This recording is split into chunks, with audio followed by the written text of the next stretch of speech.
we're gradually moving towards the proposed protests that is supposed to take place on the 1st of August.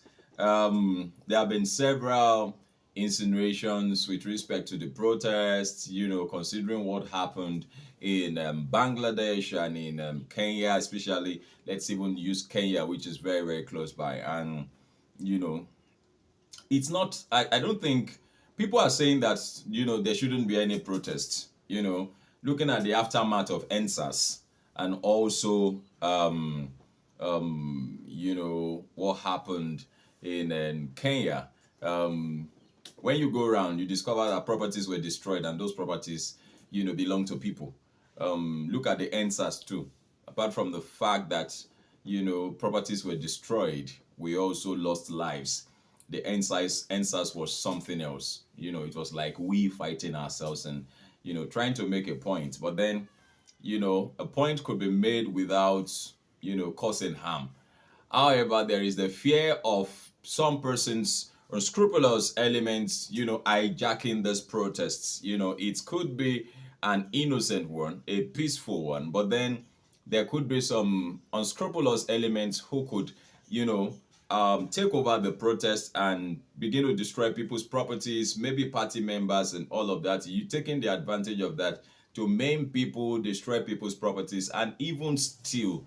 And that's why, on one hand, I agree with people who say, we shouldn't protest. There shouldn't be protest by the Nigerian youth. The president has come out to say, look, I've heard you, and well, we will do something about it. Even though this phrase "we will do something about it" has been something that we've got to live with. In fact, it looks like the next of kin when you say Nigerian government say we will do something about it, because and they never get to do anything about it. However, that does not eliminate the fact that there is serious hardship in Nigeria.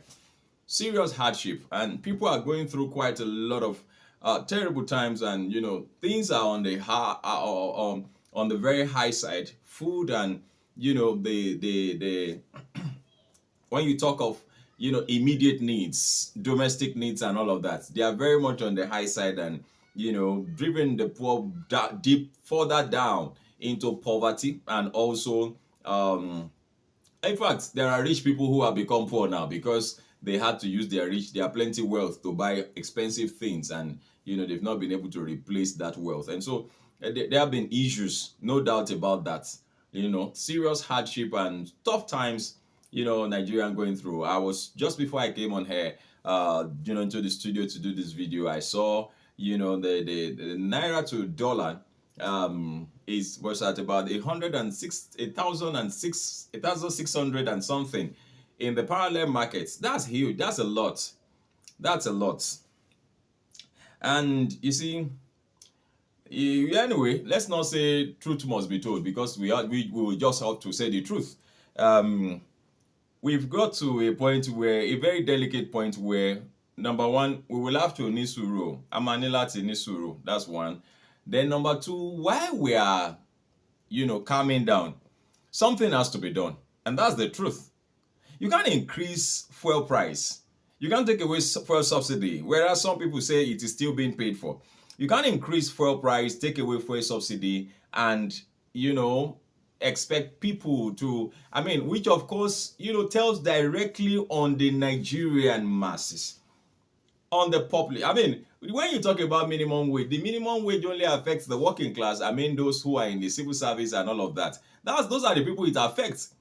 And thus, that's just a little percentage of the, Nigerian masses. You understand? So when we continue to, we're caught in between two as to, should there be a protest?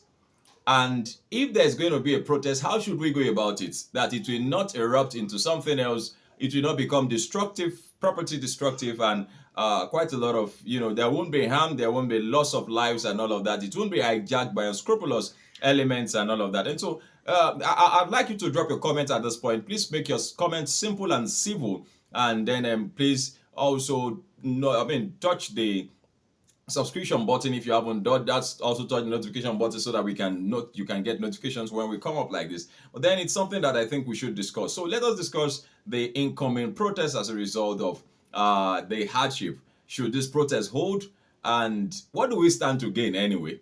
I mean, we've had protests in the time past. So what did we gain? Do you understand? The people that are some people, just like I think it was Senator Sonny, Shehu Sonny, who said that some people, as a result of 2020 NSAS, are still languishing in prisons. And so, I mean, yes, even though they said that nobody is in prison as a result of NSAS and all of that, but the truth, whatever the case is, there is a truth. The truth is either that people are in prison as a result of NSAS in 2020, or people are not in prison. Either of the two, they are both truths.